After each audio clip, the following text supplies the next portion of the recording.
Good morning दोस्तों। आज हम चर्चा करेंगे डीएलएड फोर्थ सेमेस्टर शांति शिक्षा के बारे में, जिसका वास्तव में सब टॉपिक है व्यक्तित्व। शांति शिक्षा में एक मुख्य टॉपिक है जिसका नाम है व्यक्तित्व।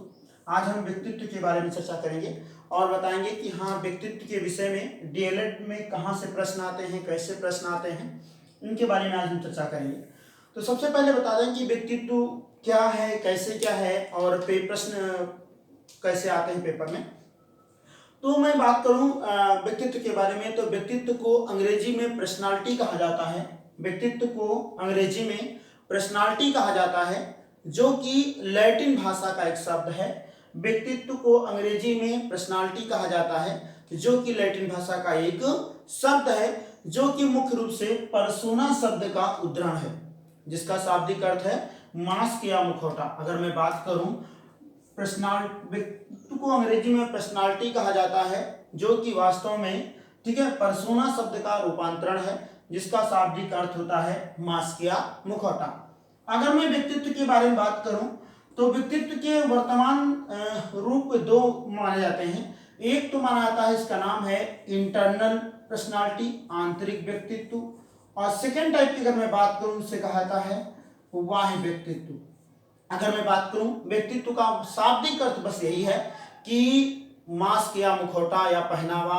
जो अगर मैं बात करूं तो आंतरिक में जो आएगा, वो आंतरिक व्यक्तित्व का मतलब यह है कि विचार, भाषा शैली, भाषा, विचार, चिंतन, जो ये मुख्य रूप से टॉपिक आएंगे, भाषा, विचार, चिंतन, ये सब आंतरिक पर्सनालिटी की बात करते हैं।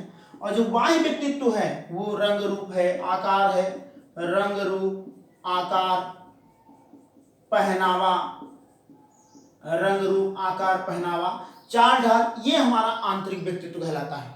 अगर मैं बात करूं व्यक्तित्व क्या है, तो वर्तमान परिप्रेक्ष्य में व्यक्तित्व क्या है, तो आंसर आता है आंतरिक और बाह्य गुणों का मिला जुला रूप ही क्या है, हमारा व्यक्तित्व है। व्यक्तित्व क्या है, आंतरिक और बाह्य गुणों का मिला जुला रूप ही क्या है, हमारा व्यक्तित्व है या हमारी पर्सनालिटी है। अगर मैं बात करूं व्यक्तित्व के बारे में, तो महान मनोवैज्ञानिक मान लूं, दार्शनिक मान लूं, महान मनोवैज्ञानिक अल्पोर्ट महोदय के द्वारा, किसके द्वारा, अल्पोर्ट महोदय के द्वारा 49 परिभाषाओं का अध्ययन किया था। यानी कि अन्य दूसरे विद्वानों के द्वारा जो परिभाषाएं दी गई थी, वो इनके द्वारा 49 परिभाषाओं का अध्ययन किया गया, और जिसके उपरांत इनके द्वारा 50वीं परिभाषा प्रस्तुत की गई, जो वास्तव में व्यक्तित्व की सबसे महत्वपूर्ण परिभाषा मानी गई।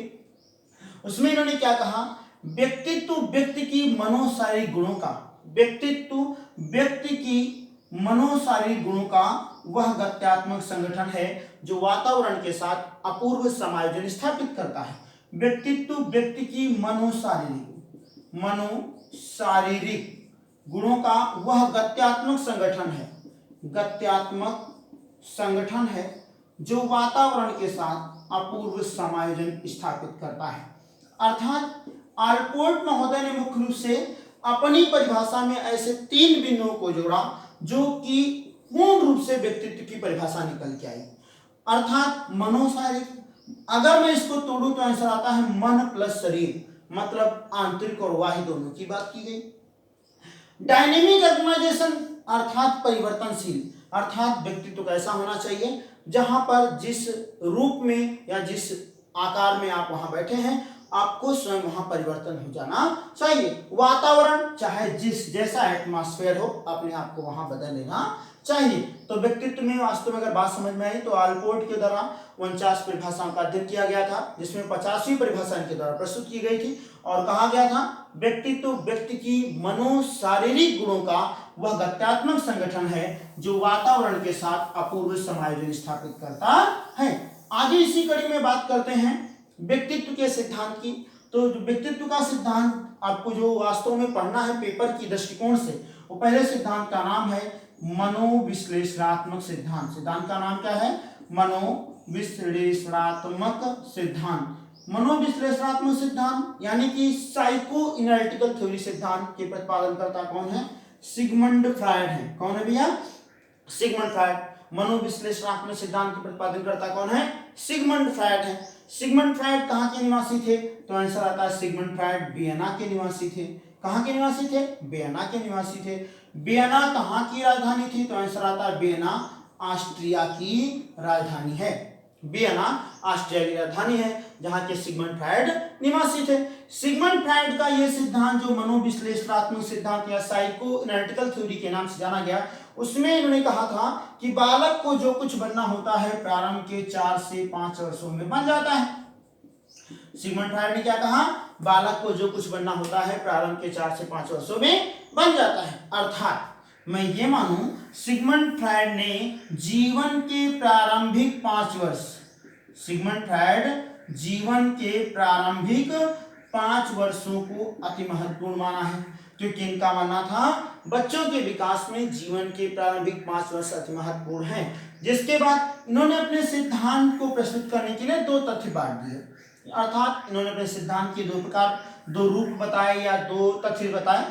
एक का नाम था व्यक्तित्व संरचना। इनका मानना था कि यदि अगर मैं बात करूं व्यक्तित्व की बात की जाए तो इन्होंने व्यक्तित्व के विकास में नंबर 1 पॉइंट की बात की व्यक्तित्व संरचना, और नंबर जो पॉइंट सेकंड की बात की वो नाम था व्यक्तित्व का विकास। अर्थात पहले तो बात की स्ट्रक्चर ऑफ पर्सनालिटी के आधार पर, दूसरा बात की डेवलपमेंट ऑफ पर्सनालिटी के आधार पर व्यक्तित्व का विकास।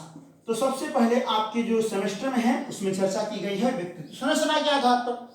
तो व्यक्तित्व संरचना के आधार पर इनके द्वारा व्यक्ति के 3 प्रकार बताए गए। उन्होंने कहा कि व्यक्तित्व संरचना के आधार पर किसी भी बालक के, किसी भी व्यक्ति के 3 रूप हैं। पहला रूप उन्होंने क्या बताया? ईड बताया। दूसरा क्या बताया? ईगो बताया। तीसरा क्या बताया? सुपर ईगो बताया। अर्थात पहले में क्या कहा गया? इदम प्रकार की संज्ञा दी गई। दूसरे में क्या कहा गया? अहम प्रकार की संज्ञा दी गई। और तीसरे में क्या कहा गया? परा अहम। किसकी बात की गई? परा अहम प्रकार की संज्ञा दी गई।